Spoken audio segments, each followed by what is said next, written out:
I own a small, unassuming business called the Underworld Pawn Shop. We don't deal in gold watches or old jewelry. Our inventory consists of the intangible things that living people are most eager to part with. The things they've convinced themselves have no real value, like their conscience, their sense of morality, or their family connections. It's a funny thing about a conscience. When you put it on a scale, even a ghost weighs more. The couple who walked through my door today were a prime example of my clientele. They came wanting to trade the entire remaining lifespan of their daughter in exchange for securing their son's admission into a prestigious university. I presented them with two alternative proposals. They could sell their son's life instead, or they could sell their daughter's deep-seated love for them. Without a moment of hesitation, they chose the second option. You see, that's the part that always gets me. They didn't even try to bargain. The little brass bell over the door chimed, its sound cutting through the quiet of the shop just as I was carefully inspecting a pearl with a delicate pair of silver tweezers.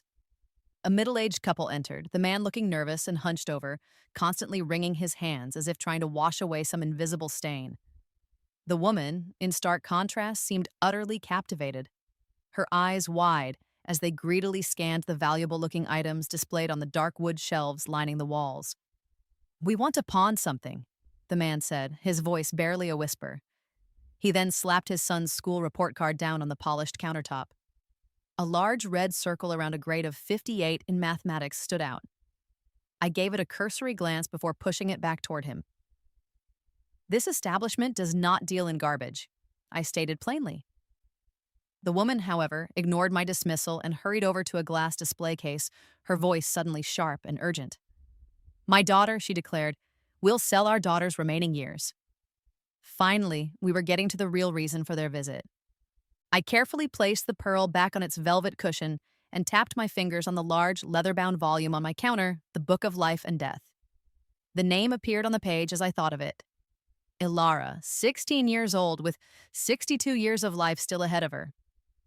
"How much of her lifespan are you looking to trade?" I asked. "All of it," the man blurted out, his desperation overriding any pretense of parental concern. He quickly backtracked when he saw my expression. "No, no, just enough to get our son into college, that's all." I flipped open my ledger and ran a finger down the column of figures.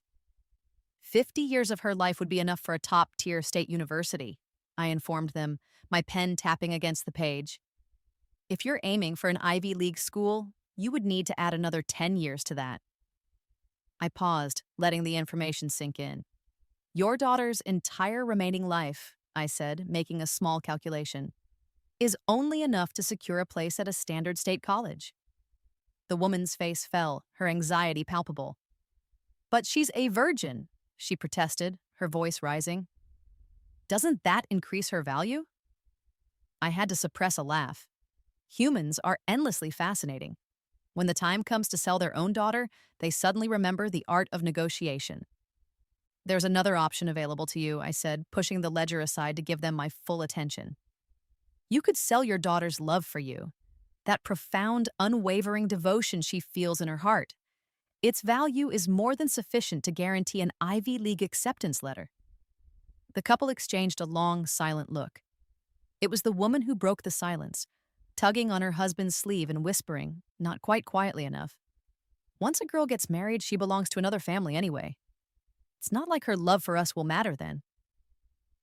As my fountain pen drew the rich red ink needed to draft the contract, the man stammered, "So, if we sell her love for us, will she still obey us?" I offered them a reassuring smile. "She will continue to work for you, day in and day out, just as she always has," I explained.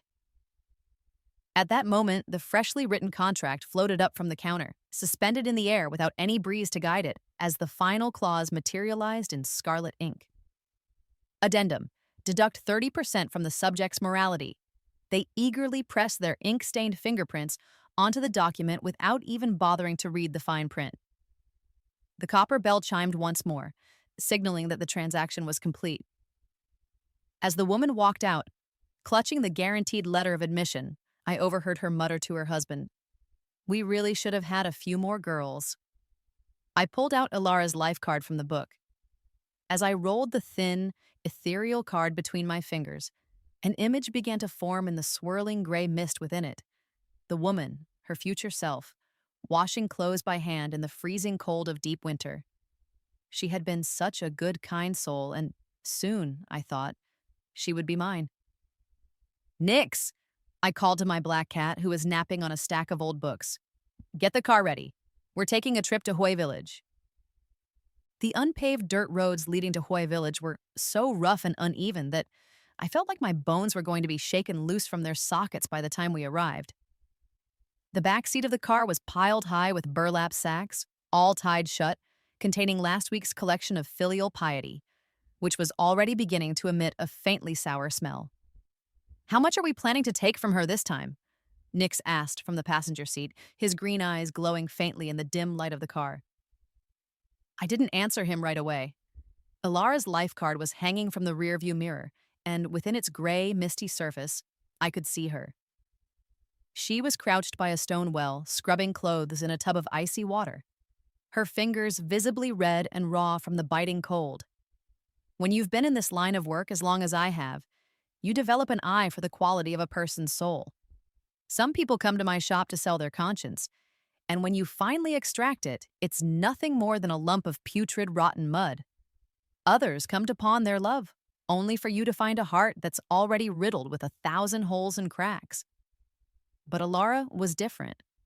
Her parents had given her a name that was a plea for a son they never had, but she had chosen to call herself Ilara. The stitches she used to mend her brother's torn backpack were impeccably neat and tight. The small amounts of money she earned doing odd jobs around the village were hidden away under a loose floor tile, every single bill smoothed out perfectly flat.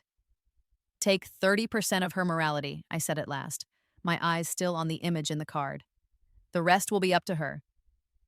Nick sneered from his seat. You're getting soft, he commented. The car's tires crunched over the gravel as we pulled to a stop.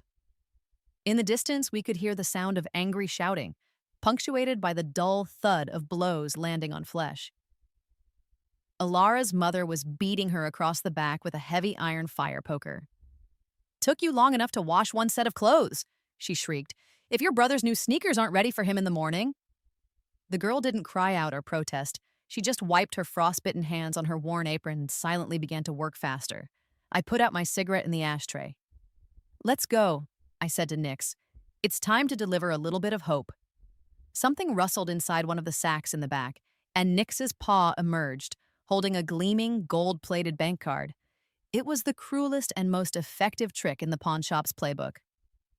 The pin is her birthday, I said, slipping the card into a bright red envelope. What do you think she'll buy with it first? Ointment for her frostbite? Or a one-way bus ticket out of this place? The black cat simply flicked his long tail and said nothing in reply. Ilara sat by the large wash tub, her small, hunched silhouette framed against the dim light of the window. Suddenly, the distinct sound of high heels approached from behind her on the muddy ground. She turned her head and saw a woman dressed in a fine silk dress standing near the clothesline, a vibrant red envelope dangling from her slender fingertips. The woman was breathtakingly beautiful, so much so that even her shadow on the ground seemed fainter and more delicate than anyone else's. Ilara, the woman said, holding out the envelope, this is for you. Ilara didn't reach for it. Her gaze flickered first toward the main room of the house where she could see her mother mending her brother's backpack, and then down at the woman's elegant high heels. The heels were impossibly thin, yet they didn't sink into the soft, muddy ground at all. Take it, the woman insisted. She stuffed the envelope into the pocket of Ilara's apron and, in the process, knocked a small tube of ointment to the ground. The pin is your birthday. As Ilara bent down to retrieve the ointment, she caught a glimpse of the woman's calf through the slit in her dress. She quickly looked up, but the woman had already turned and was walking away toward the village entrance. A sleek black cat darted out from seemingly nowhere, its tail brushing against the back of her ulcerated hand as it passed. Wait, Ilara called out, chasing after her for a few steps. Who are you? The woman turned back, a mysterious smile on her face, and pressed a single finger to her lips in a gesture of silence. A thin crust of ice had formed over the water in the well. Tucked safely in Ilara's apron pocket was half a tube of frostbite ointment, something the barefoot doctor at the edge of the village had tossed to her with a grim warning. "Come back to me for an amputation when the flesh rots through," he had said nonchalantly. She hadn't dared to use any of it yet. She was saving it for the absolute coldest part of the winter. Useless girl, still dawdling. Her mother's harsh voice cut through the air as she splashed a basin of dirty dishwater out the window, drenching the ground right by Alara's feet. Alara forced herself to scrub the clothes faster. As she worked, she noticed faint red streaks appearing in the soapy water. The frostbite on her hands had split open, and her blood was staining her brother's crisp white school uniform a pale, delicate pink. She stared at that pink smudge for 3 long seconds, and then took a deep breath. The uniform smelled of sunshine. Of course it did. Her brother's clothes were always hung out to dry in the sunny main courtyard every day, while her own meager garments were left to develop mildew in the damp shadows behind the kitchen. "What are you crying for?" her mother yelled again, her voice full of irritation. Alara wiped her face with the back of her hand, only then realizing that she hadn't been crying at all. Later, at dinner, Alara squatted by the stove, sipping from a bowl of plain water. A plate of scrambled eggs sat in the center of the table. Her brother had already taken most of it. Her father was slowly nursing a cup of cheap wine, and her mother was carefully placing the very last piece of egg into her son's bowl. "Good for nothing," her mother snapped, glaring at her. "Using up so much soap just to wash a few clothes." Alara lowered her head, saying nothing. Her brother kicked her leg under the table. "Sis, where are my sneakers?" he demanded. "They're still drying," she replied softly. "I want them now," he whined, throwing his chopsticks at her. Alara put down her bowl and went to get the shoes. When she returned, she heard her mother's hushed voice speaking to her father. "Wang the butcher is offering an $80,000 bride price for her." Her father took a loud, long slurp of his wine. "We'll send her over in the spring," he grunted. Alara stood frozen in the shadows, listening. The woodshed was drafty, and cold moonlight streamed in through a wide crack in the roof tiles. Alara curled up on a pile of straw, trying to stay warm. She heard quiet footsteps just outside the door, and then her brother snuck in. "Mom sent me to see if you were dead yet," he said with a cruel grin. He kicked her leg. "Hey, you've been hiding money, haven't you? I saw you stuffing something into a crack in the wall." Alara didn't move or make a sound. Her brother knelt down and grabbed a handful of her hair, pulling her head back. "Give me $20, or I'll tell Dad you've been stealing from him." The straw rustled as Alara slowly sat up, the moonlight illuminating one side of her face in a ghostly pale light. "Okay," she said, her voice surprisingly calm. Her brother reached out his hand smugly, expecting her to hand over the money, only to hear a soft click. Alara had pulled a small iron box from a crack in the wall and opened it right in front of him. Inside were neat stacks of small bills, and resting on top of them all was a gleaming, gold-plated bank card. "Want it?" she asked softly. Her brother's eyes lit up with greed, and he lunged for the box. In a flash, Alara grabbed his wrist, her fingernails digging deep into the flesh over his pulse point. "Touch my things again," she hissed, her voice low and dangerous, "and I'll carve the story of how you faked your grades onto the big tree at the village entrance for everyone to see." Her brother froze, his bravado vanishing instantly. He noticed for the very first time that his sister's eyes seemed to glow with an unnerving light in the darkness. Up in the shadows of the rafters, the black cat, Nix, flicked his tail in amusement. "The effects of taking 30% of her morality are kicking in much faster than I expected," I chuckled to myself, stroking her life card. In the gray mist, I could see Alara hiding the bank card back in its spot in the wall. At the very bottom of the iron box lay a single piece of paper, an acceptance letter to the county high school, which had been torn to pieces and then painstakingly taped back together. The corner still bore the faint, dirty print of a shoe. Such a good soul, I thought. But not for much longer. Before the sun had even risen, Ilara was kicked awake again. Her mother stood in the doorway of the woodshed, her trouser legs smudged with soot from the stove. "Get your ass up," she commanded, kicking Ilara hard in the back. "Your brother starts his new school today and his clothes are still damp." Ilara said nothing, rubbing her frozen fingers together to try and bring some feeling back into them.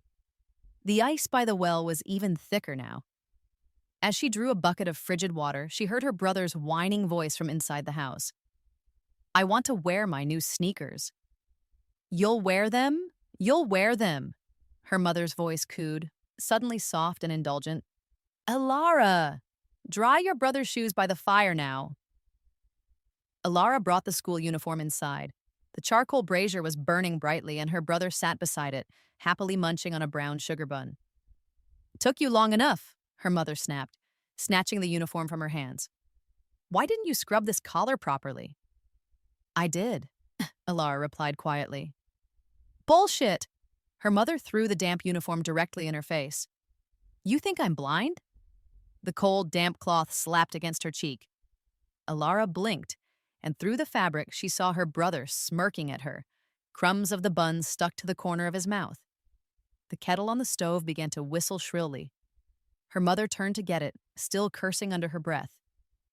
Raising you is worse than raising a donkey. Alara pulled the uniform off her face. She stared at the back of her mother's head, at the small, coin-sized scar where her father had hit her with an ashtray last year when he was drunk. The white steam rising from the kettle blurred her vision. With a sudden, decisive movement, she picked up the basin of ice-cold water and, along with the damp clothes, flung its entire contents onto her mother's back.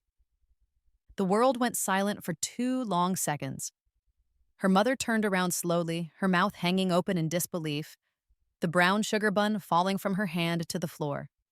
Her brother's smirk froze on his face, twisting into a strange, squawking expression. Alara looked down at her own hands. The frostbite had split open again, and blood was snaking between the cracks in her skin, but her fingertips felt strangely hot, as if she had just plunged them into the burning charcoal of the brazier. You! Her mother's voice trembled with a mixture of shock and rage. You're rebelling against me.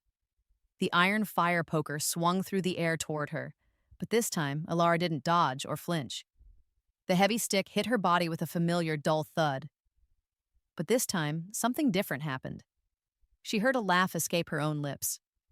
It was a quiet sound, but it was loud enough to make her mother freeze in place, her arm still raised for another blow. What are you laughing at? Her mother shrieked, her voice cracking. Huh? What's so funny? The second blow landed hard on her thigh. Alara swayed from the impact and knocked over the washtub. Dirty, soapy water washed over her brother's brand new sneakers, and he jumped up with a cry of alarm. My shoes! Alara slowly straightened her back. She looked at her mother's contorted, furious face, at her brother's neck, which was turning red with anger, and at the puddle of soapy water spreading across the floor. In its murky reflection, she could see her own split lip. So this is what rebellion felt like. It was like pressing a frozen hand directly onto hot coals. It hurt, but it was also utterly, thrillingly exhilarating. The black cat, Nix, sat perched on the windowsill, his green eyes glowing brightly in the misty morning light. I stroked the life card in my hand. In the gray fog, the meter on Alara's morality was dropping steadily. 68%, 65%, 63%. We only took 30%, Nix commented, licking his paws. Why does she seem like a completely different person already? I chuckled softly. Humans think of morality as some kind of unbreakable iron chain, but in reality, it's just a paper-thin screen. Outside, her mother was grabbing Alara by the hair and dragging her toward the well. If you don't get this uniform clean, you're not eating today, she screamed. Alara didn't struggle, but she didn't kneel and beg for forgiveness either. Her back was held ramrod straight, and her frost-bitten fingers gripped the cold stone edge of the well, such a beautiful, pure soul. And now, at long last, it was beginning to rot. The woodshed smelled faintly of mildew and damp earth. Alara was curled up in a pile of straw, where she had been for the last 3 days. Her mother hadn't mentioned the bride price from Mr. Croft, the pig farmer, again. It seemed that the basin of icy water she had thrown had temporarily extinguished the idea of selling her. A soft click sound came from the small window. The window rattled softly, and a gold-plated bank card slid through the crack, catching the cold moonlight and glinting. Ilara didn't move. The pin is your birthday. The voice came from the shadows near the door. She looked up and saw a woman in a dark green silk dress, leaning against the door frame, a long, thin cigarette twirling between her elegant fingers. The shopkeeper. Ilara's voice was raw and cracked from disuse. The woman smiled. Your parents didn't hesitate for a second when they sold your love for them, she said, gesturing toward the bank card with her cigarette. There's enough money in that account to buy out your entire family, and then some. Ilara stared at the card, its shiny surface reflecting her own swollen lip. Behind her, she could see the wall where her brother was peeking through a crack in the window, his eyes as wide as saucers. Want it? The shopkeeper asked, exhaling a slow puff of smoke. All you have to do is trade the rest of your morality for it. In a single, swift motion, Ilara snatched the card. Almost simultaneously, her brother burst through the door. Give it to me, he yelled. The sharp, crisp sound of a backhanded slap echoed in the small space, as loud as splitting firewood. Her brother stumbled backward, blood suddenly gushing from his nose and splattering onto the gold bank card in Ilara's hand. She looked down at her own hand, her palm tingling from the impact. You hit me, he stammered, covering his face in disbelief. He turned and ran from the shed, screaming, Dad! Mom! Sis stole money and she's hitting me! When her mother rushed into the woodshed, she found Ilara calmly using the corner of her shirt to wipe her brother's blood off the bank card.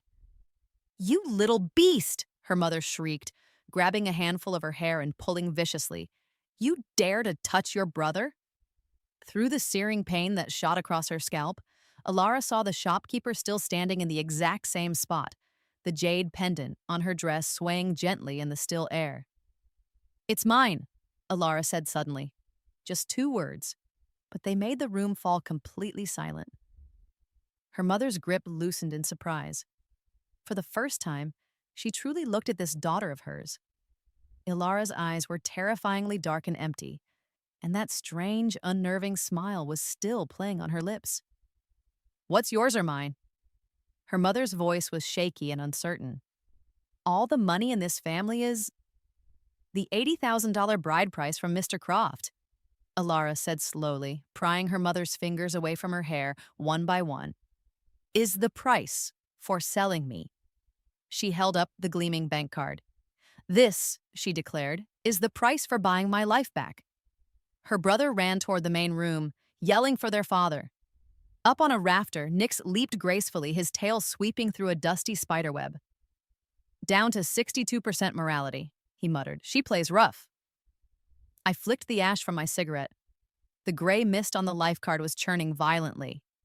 In the vision, Ilara was kicking her brother to the ground while he was down. Her mother was screaming curses at her, and her father was storming into the scene, still pulling up his pants. What a delightful little scene. Humans always think of morality as a set of heavy shackles, but it's really just a paper screen. Once you poke a single hole in it, all that's left inside is a wild, untamed beast. Should we intervene? Nix asked.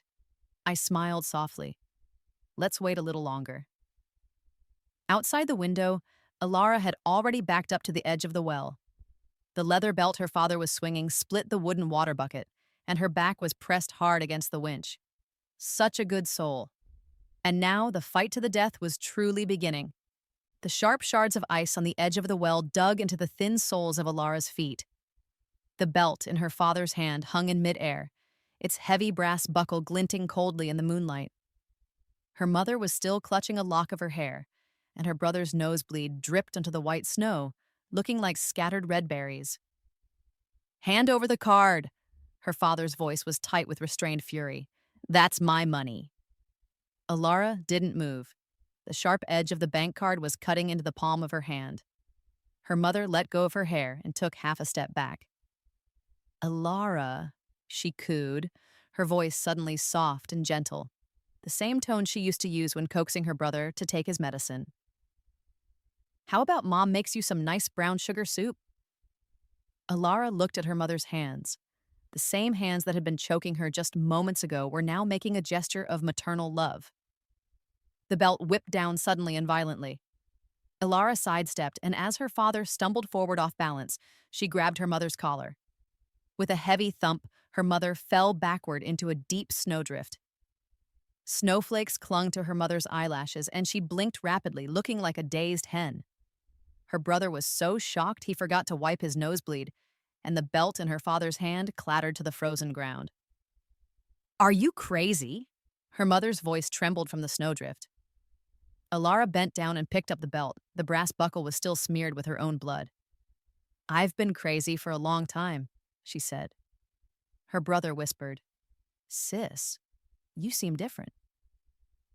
Alara turned to look at him. A strange, hard shape was bulging from his sleeve. It was the worn handle of a knife wrapped in a piece of cloth. It was the same knife their father had used to kill stray dogs last year. From his perch on the eaves of the roof, Nix was sharpening his claws. 61%. 60%, he muttered, watching the numbers tick down on the life card. "It's dropping faster than the stock market." I flicked my ash away. Alara was folding the belt in half, the end with the brass buckle dangling just above the snow. Her mother was still sitting in the snowdrift, the snow soaking through her thin cotton pants, but no one moved to help her up. How very interesting. Humans always compare family ties to a great strong tree, but in reality, it's nothing more than a thorny thicket. The more you struggle against it, the deeper the thorns dig into your flesh. "Should we step in now?" Nix asked again. I just shook my head. Let her cut her own way out. Suddenly, the sound of footsteps came from beyond the courtyard wall. The village chief appeared at the gate holding a swinging lantern. "What's all this noise in the middle of the night?" he called out. In the warm halo of light from the lantern, Alara saw her brother quickly hide the knife back up his sleeve and force a docile, innocent smile onto his face. "Uncle, my sister's having one of her fits again," he said. Such a good actor. Now it was Alara's turn to smile. The lantern light cast a warm, yellow glow on the snow-covered ground. The village chief squinted his eyes, his gaze scanning the chaotic yard. He noted the cracked well platform and the mother sitting in a snowdrift with her cotton pants completely soaked through. "What's all the commotion about?" he asked, poking the brother with the end of his lantern pole. "Were you bullying your sister again?" The brother immediately flinched, hiding his sleeve behind his back. "No," Alara said, then coughed twice into her hand. She wiped her mouth with her fingers and showed the fresh blood stain to the village chief. "Uncle, I've been throwing up blood all night." The chief frowned. He knew this girl. When they had collected the agricultural tax last year, her family's accounts were the only ones in the entire village that were perfectly clear and organized.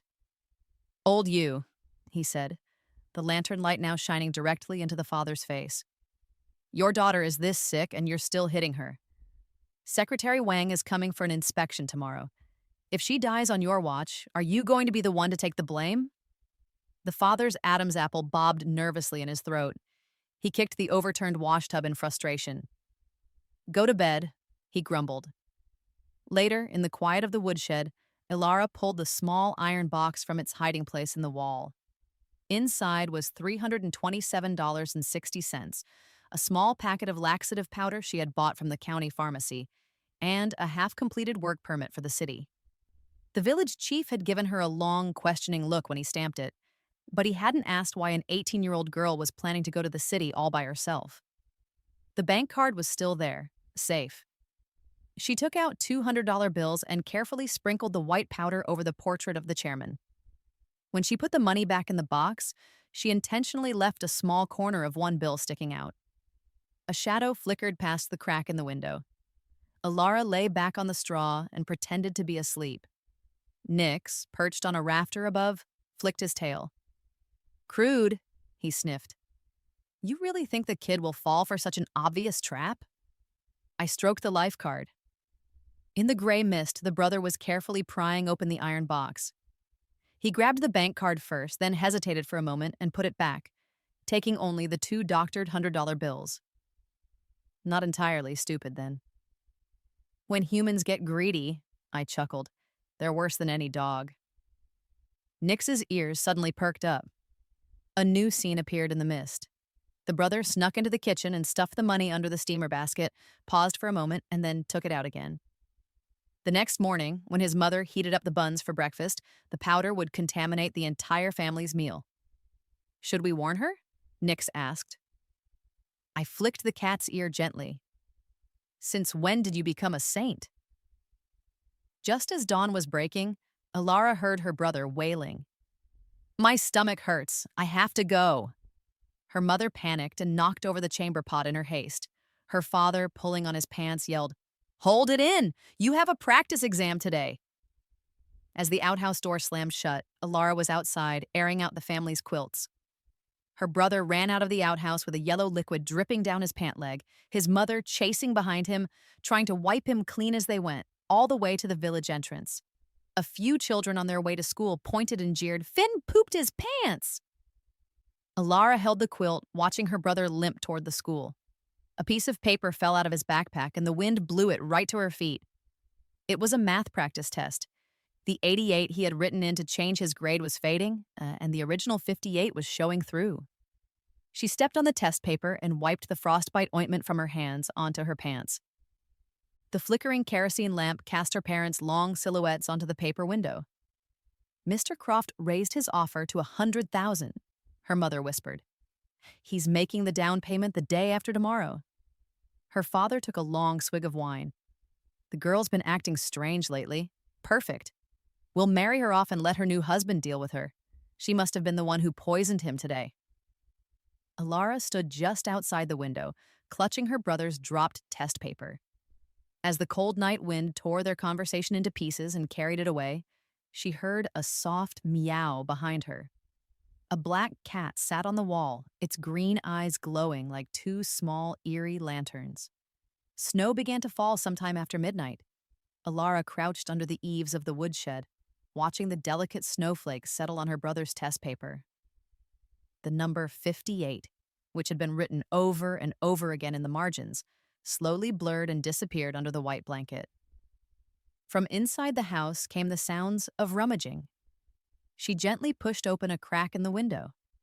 Her brother Finn was on his hands and knees, digging frantically through her straw pillow. The bank card was safe in a hidden pocket close to her skin, insulated by the coarse fabric of her clothes. She coughed suddenly.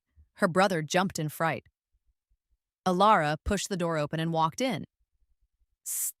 Sis, I was just looking for an eraser, he stammered. The iron box was open on the floor, containing only the remaining laxative powder and the work permit. As Alara walked slowly closer, her brother shoved past her and ran for the door. With a soft click, the bolt slid into place by itself. Her brother turned to see Alara dangling a small piece of bent iron wire. You learned how to pick locks last year when you were stealing eggs from the neighbors, she said. He turned to yell for help, but Alara clamped a hand over his mouth. Her fingers were as cold as iron pliers, and his snot and tears smeared all over her hand. Shh, she whispered in his ear. You steal my money, I tell Dad. He bit down hard on the base of her thumb. Alara let go with a cry of pain, and her brother scrambled for the door bolt. She grabbed him by the collar and threw him backward. He crashed into the large rice crock with a heavy thud, and the empty iron box clattered over. Where's the money? Alara asked, her voice dangerously quiet. His eyes darted toward the stove bed. Nix lay on the windowsill, calmly licking his paws. 58% morality, he noted, looking at the life card. She's being quite methodical about this, isn't she? I chuckled softly. In the gray mist, Alara was pinning her brother's hand to the edge of the stove bed, bending one of his index fingers back at an impossible angle. Was it this finger that touched the money? Her voice was very quiet. Let's just break it. Sis, I was wrong. Crack. The sickening sound of a dislocating joint mingled with a piercing, agonized scream. When their parents burst into the room, Alara was sitting calmly on the edge of the stove bed, counting money. 28 red bills were laid out in a neat row in front of her. With each bill she counted, she glanced over at her brother. He was curled in a corner, cradling his hand, his finger already swollen to the size of a small carrot. The heavy meat cleaver in her father's hand clattered to the floor. What? What did you do to your brother? He stammered. Alara flicked the last bill open. Counting money, she said, then looked up at them. Isn't this what you taught me? To keep a clear account, even with family. The pale light from the snow-covered ground outside shone through the window, illuminating a fading bruise on her cheek from where her father had whipped her with his belt 3 days ago. Now, she was smiling. Her father grabbed the heavy wooden bar used to bolt the door. Alara didn't flinch. She pulled the work permit from under the bills. The village chief already stamped this. She shook the paper at them. I'm going to the city tomorrow. Her mother lunged for the stove bed. Give me back the money. Fine, Alara said coolly. Let Finn come and get it himself. A soft meow came from outside the window. The black cat sat in the snow, its green eyes fixed on the cleaver lying by her father's feet.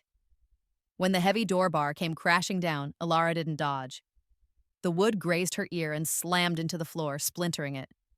Her father was panting heavily, the foul reek of cheap alcohol blasting her in the face. You've gone too far, he roared. The brass buckle of his belt sliced through the air. The first lash struck her body, and Alara swayed but did not fall. As the second one came whistling for her knees, she suddenly raised her hand. Smack!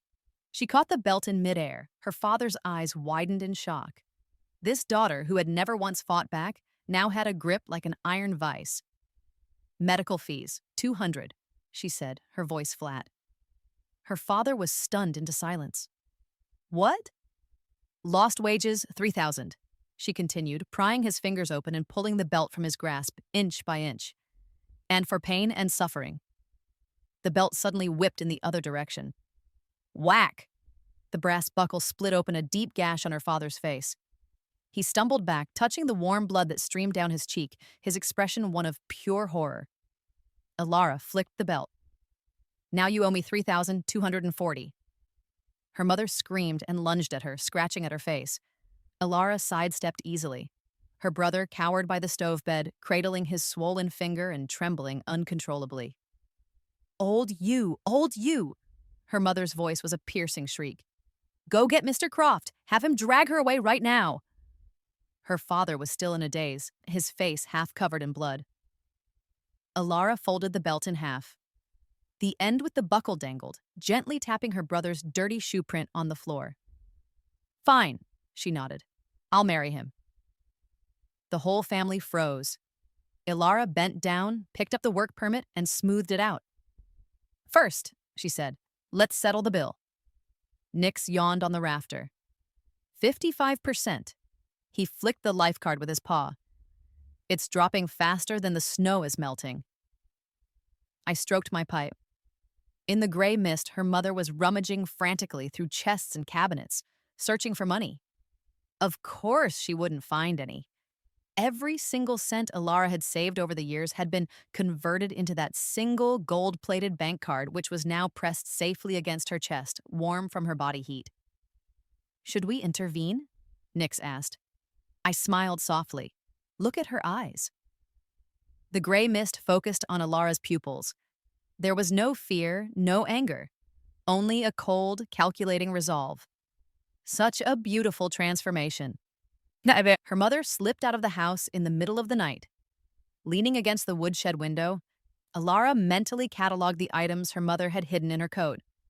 A small packet of rat poison, 2 red strings for a binding ritual, and the receipt for the deposit Meister Croft had given them when he had first come to inspect her. From outside the courtyard wall, she heard hushed voices.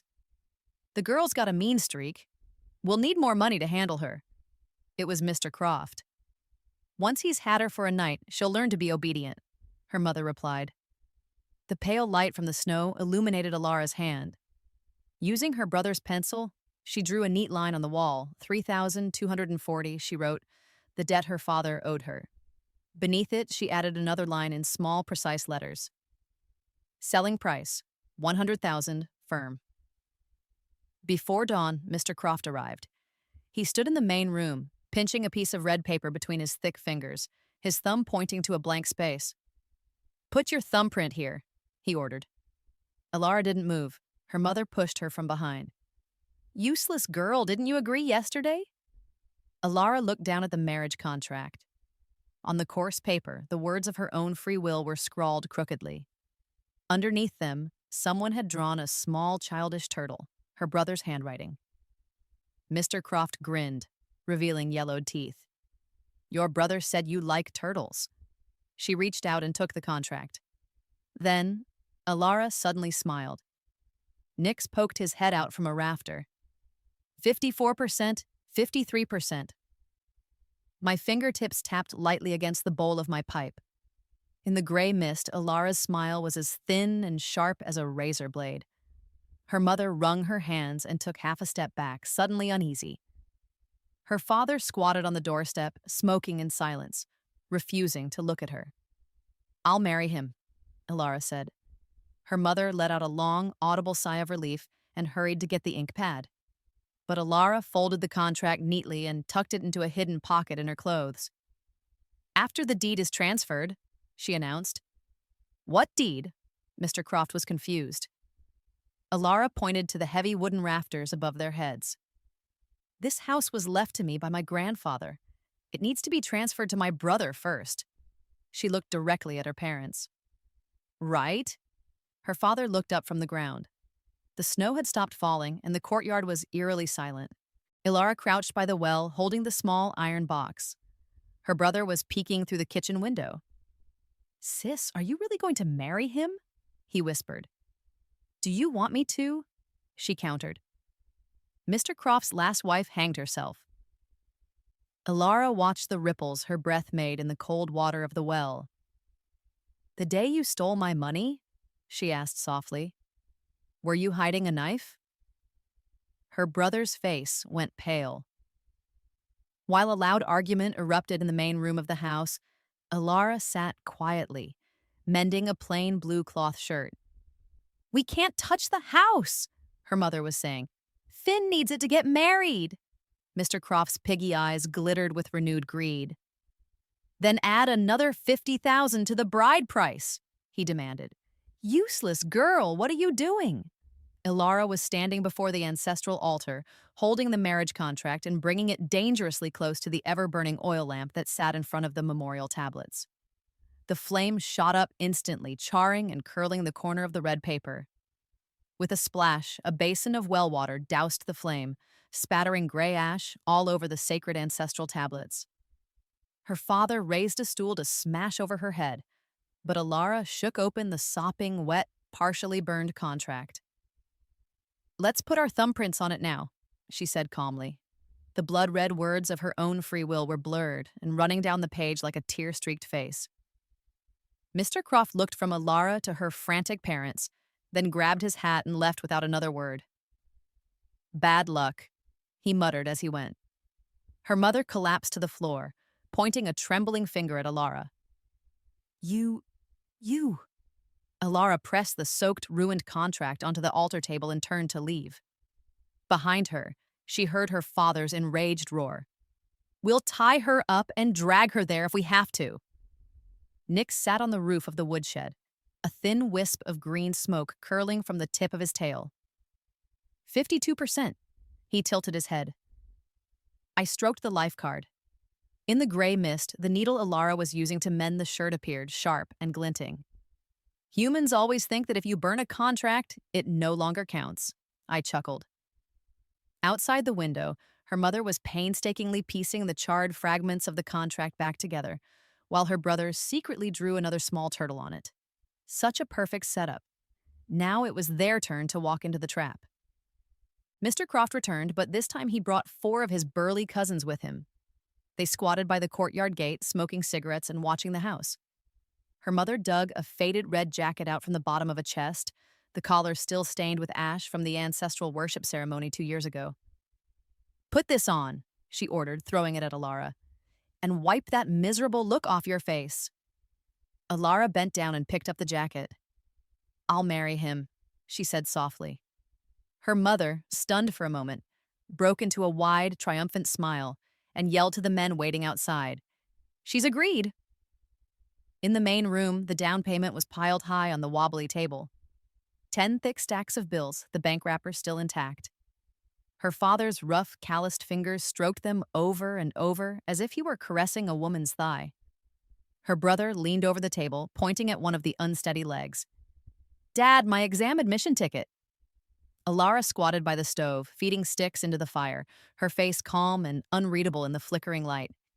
That admission ticket was currently folded up and propping up the wobbly table leg, the ink of the name Finn already smudged. What's the hurry? Her mother slapped her brother's hand away. Once you're in college, you think you'll be short one piece of paper? Alara picked up the heavy kettle, the steam rising from its spout obscuring her expression. Nix poked his head out from a rafter. 50%, the breaking point. My fingertips tapped the bowl of my pipe. In the gray mist, Alara was dripping something into the family teapot, a clear, odorless liquid she had bought from the county pharmacy. Should we warn them? Nix asked. I smiled softly. Look at the girl's hand. As Alara poured the tea, you could see a small piece of flesh missing from her left pinky finger, a scar from where her brother's dog had bitten her last year. Now her thumb was rubbing that old scar over and over.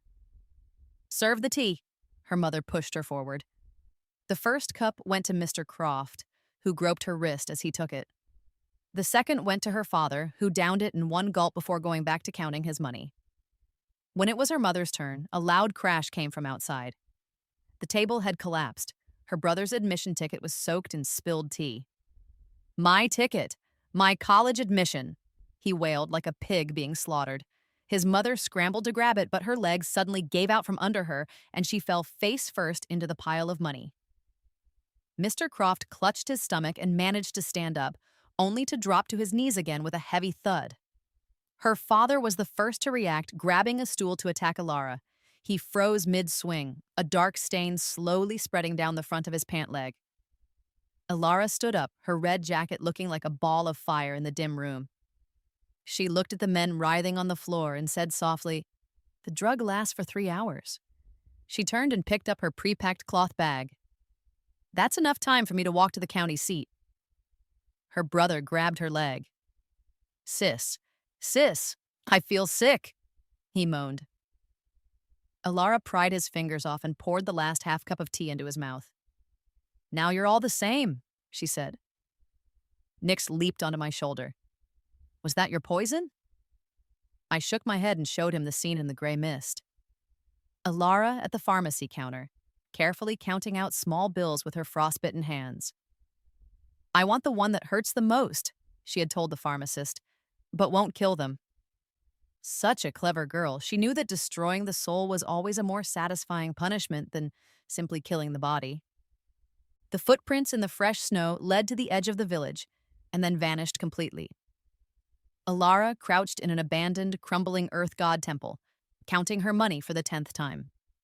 30,000 in cash, the gold bank card, and the work permit, which was now stained with tea. The wind howled outside the temple walls. "Having regrets." Alara didn't turn around when the voice came from the shadows behind her. She knew who it was, the hem of a dark green silk dress brushing against the dusty altar, the crisp clink of a silver pipe against an old incense burner, and that faint, ever-present scent of sandalwood and decay.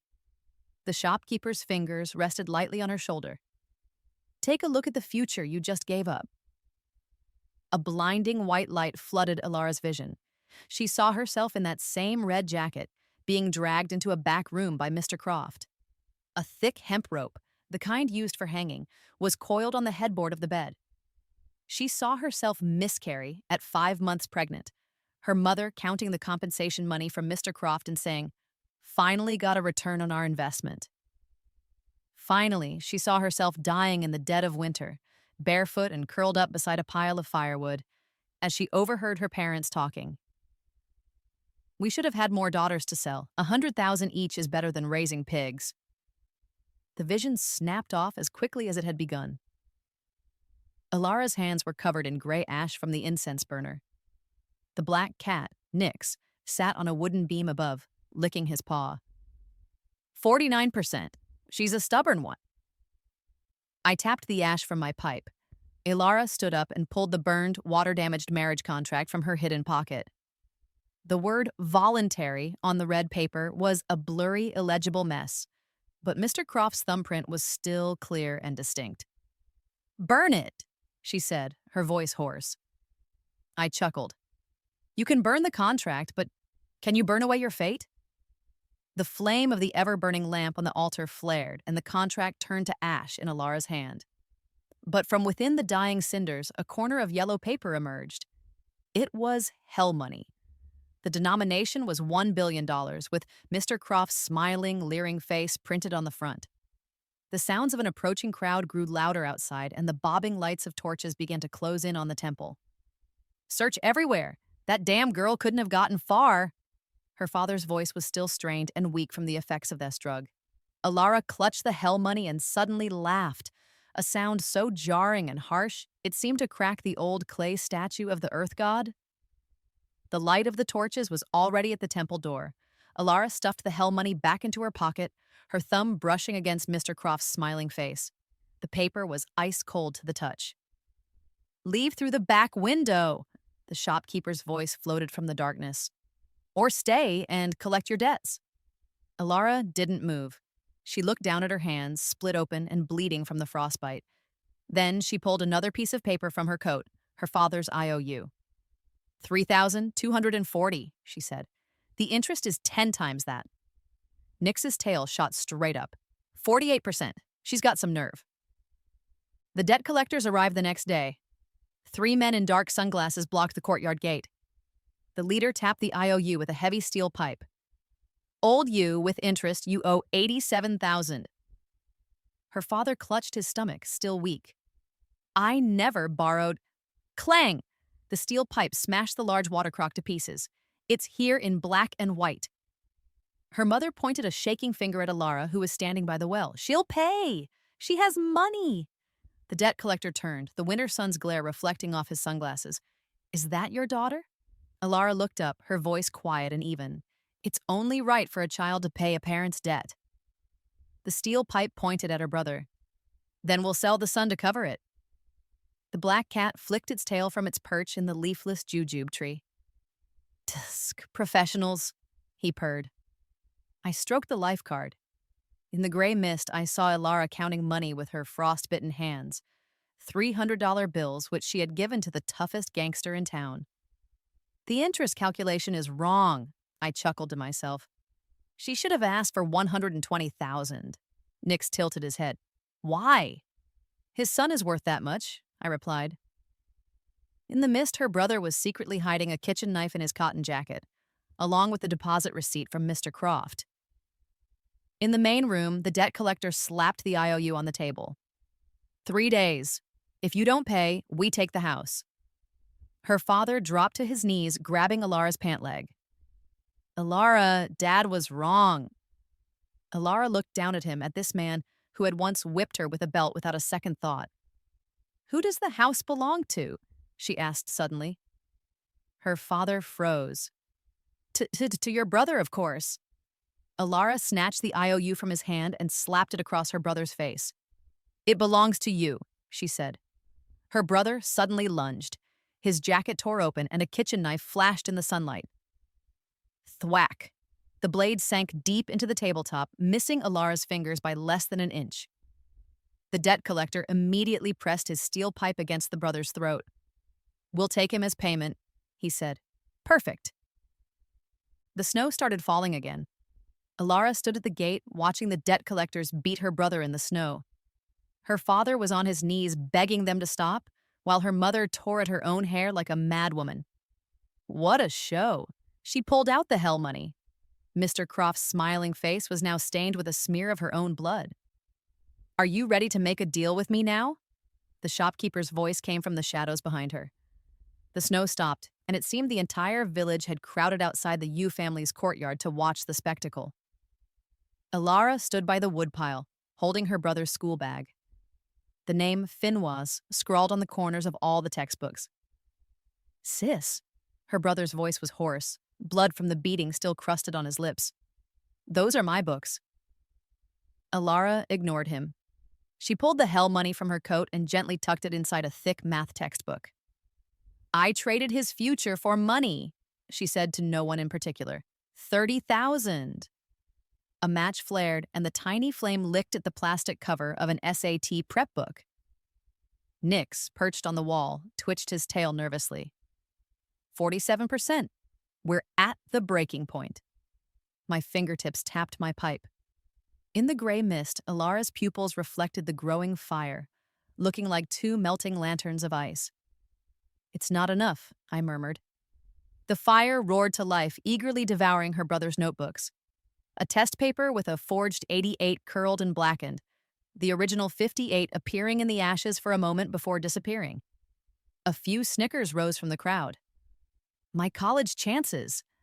Her brother broke free from his mother and, with reddened eyes, threw himself toward the fire. Alara simply stuck out her foot and tripped him. He face-planted in the snow. The fire burned higher. Alara looked at her own shadow cast by the flames. It was twisted and elongated, like a new creature shedding its old skin. The intense heat melted the frost on her eyelashes, but her eyes were too dry for a single tear to form. "Alara!" the village chief called out, his voice stern. "That's about enough."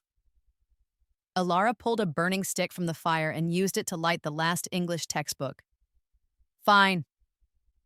She turned and pointed the burning stick at her father. "First, pay back the 87,000 you owe me." Alara looked back at the fire. From the heart of the roaring flames, a black lacquered door materialized, its heavy bronze knockers shaped like snarling beasts. It was the entrance to the underworld pawn shop. A new contract slowly drifted out from the crack of the door, its words written in crimson ink. Pawn item, the Yu family's entire luck and fortune, in exchange for Ilara's freedom. Her mother dropped to her knees in the snow. "Mom was wrong. I'll kowtow to you. Please." Alara looked at her mother's graying hair. She remembered that one winter when her mother had pressed a lit cigarette butt onto the back of her hand and said, "Does it burn? Endure it." The cat leaped onto my shoulder. "Will she sign?" I watched Alara's hand in the gray mist. The open sores of her frostbite were smeared with blood as it slowly reached for the contract floating in the fire. "Wait," I said softly. "Let her choose." In the fire, the crimson words on the contract burned brighter and brighter. Alara's hand hovered over the flames, the open sores on her frost-bitten skin stinging from the intense heat. Her mother was still kowtowing, her forehead hitting the frozen ground with a dull thud. "Alara?" her father began, his voice raspy. I admit I was wrong. His right hand was hidden behind his back, the sleeve of his coat concealing a small cleaver identical to the one her brother had hidden earlier. Alara slowly pulled her hand back from the fire and took out the IOU. "Go on," she said. "Kill me." Nix's tail fluffed up like a feather duster. 46%. She's doing this on purpose. The cleaver clattered to the ground. He squatted down, covering his face with his hands. "We raised you. So you had the right to devour me whole?" Alara cut him off, tapping the IOU lightly against his cheek. 3,240 with interest comes to 87,000. Is that enough for the cost of raising me? Her mother lunged, scratching at her face. "Ungrateful wretch!" Alara sidestepped, and her mother's hand caught her collar, ripping it open. The bank card that had been hidden inside fell out and landed in the snow. Her brother's eyes immediately lit up. "Sis!" He crawled over on his knees. "I was wrong." But his left hand was secretly reaching for the card. Alara stepped firmly on his fingers. "Wrong about what?" He writhed in pain, his right hand pulling a small knife from inside his coat. A betrothal gift from Mr. Croft, its handle still tied with a festive red silk ribbon. "Wrong about—" He lunged at her ankle. "Not killing you sooner."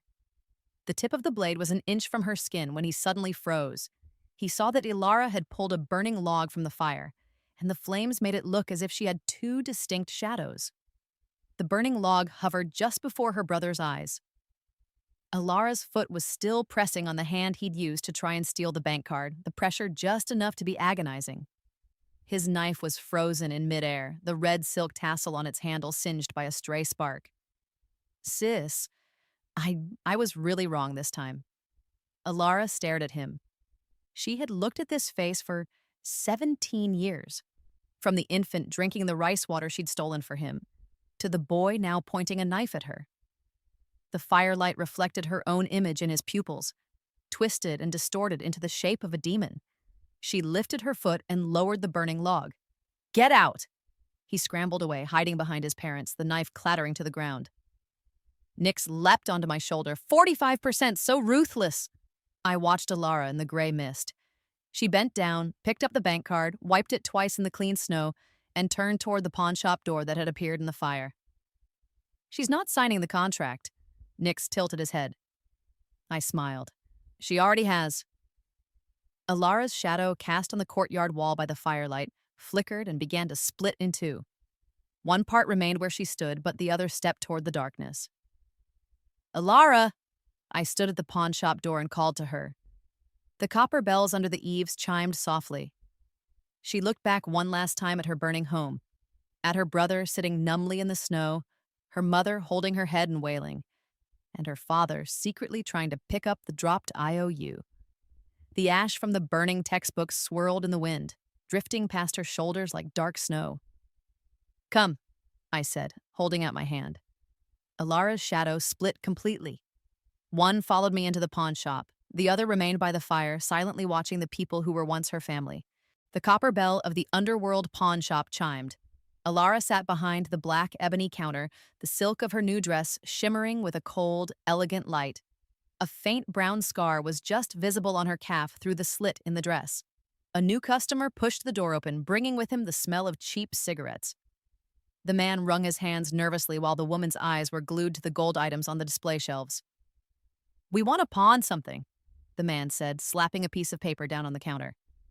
It was a report card showing a grade of 58 in math, the grade clumsily altered to look like an 88. The tip of Alara's silver tweezers lifted the corner of the paper. "This shop doesn't accept trash." "My daughter." The woman rushed to the glass display case, her knuckles rapping against the bulletproof glass. "We'll sell my daughter's lifespan." Nix leapt onto the counter, his long tail sweeping across the open book of life and death. "The cycle continues," he murmured. I leaned against the second-floor railing, watching as Alara opened the ledger. Her nails were well kept now, smooth and shiny, though the tip of her left pinky finger was still missing a small piece of flesh. 16 years old with 62 years of life left, she read. Her crimson pen tapped the girl's name. "How much are you looking to trade?" "All of it," the man blurted out, but withered under his wife's sharp glare. Just enough to get our son into a good university." The abacus beads clicked under her fingers. 50 years of life for a top-tier state university. Add another 10 for an Ivy League. Alara pushed the abacus forward. "Your daughter's life," the tip of her pen paused, "is only enough for a standard state college." "But she's a virgin," the woman hissed. "Does that add to the price?" Alara smiled, a slow, knowing smile. She slowly rolled up the sleeve of her silk dress, revealing a faint, circular scar on her wrist. "There is another option," she said. She pulled out a new blank contract. "Sell her love for you. That deep, unwavering devotion she has. It's worth enough for an Ivy League acceptance." The couple exchanged a look. The woman tugged her husband's sleeve. Once a girl gets married, she belongs to another family anyway. As the fountain pen filled with crimson ink, the man stammered, "So if we sell her love, will she still obey us?" "She'll still slave away for you like always," Alara said with a smile. "It's just that—" The parchment floated up on its own, and the last line seeped out in blood-red ink. Addendum. Deduct 20 years from the lifespans of the subject's parents. They pressed their thumbprints on it without even reading. The copper bell chimed, the transaction complete. As the woman walked out, clutching the letter of guaranteed admission, she muttered, "We should have had a few more girls." Alara stroked the new girl's life card, an image of her washing clothes in the winter cold appearing in the mist. Such a clean soul, she thought. "Excuse me," she called out to the couple just as they reached the door. "I forgot to ask." This time her finger tapped the signed contract. "How about you sell me your lives as well?" After the shop had closed for the night, Nix hopped onto the counter, the tip of his tail brushing the back of Alara's hand. "Not going to treat that wound?" he asked, eyeing the old rope burn on her wrist. The master has an ointment. 3 applications, and the scar will be gone. Alara's fingers lingered on the scar for a moment. It keeps me sharp, she said. Snow was falling outside again. She stood up and walked to the glass display case, where 2 new items had been added. The father's filial piety, a wad of what looked like moldy cotton sealed in a small glass bottle. The mother's love, a cloudy insect-like mass encased in a block of amber. Nix pawed the glass bottle. It's growing mold. Alara replied. It was always fake to begin with. From the second floor came the soft tapping of a silver pipe against the railing. I leaned in the shadows, watching as Alara took inventory of the day's acquisitions. The new couple's greed, the old couple's regret, and the pawned love of that young girl. It sat in a crystal goblet on the counter like a single drop of blood on the verge of hardening into stone. You changed my contract, I said, exhaling a puff of smoke. Alara looked up, her expression unreadable. I only added a new clause, deducting 20 years from the parents' lives. It's a fair trade. They sell 1 year of their daughter's life, they lose 20 of their own. The black cat's ears perked up. On the counter, new words were slowly forming on the contract they had just signed. Penalty for breach. Retribution from the child. Alara smiled. The copper bell chimed, though there was no wind, and the sound of hesitant footsteps were heard just outside the door. It was the girl, clutching her brother's textbooks, pacing back and forth in front of the pawn shop.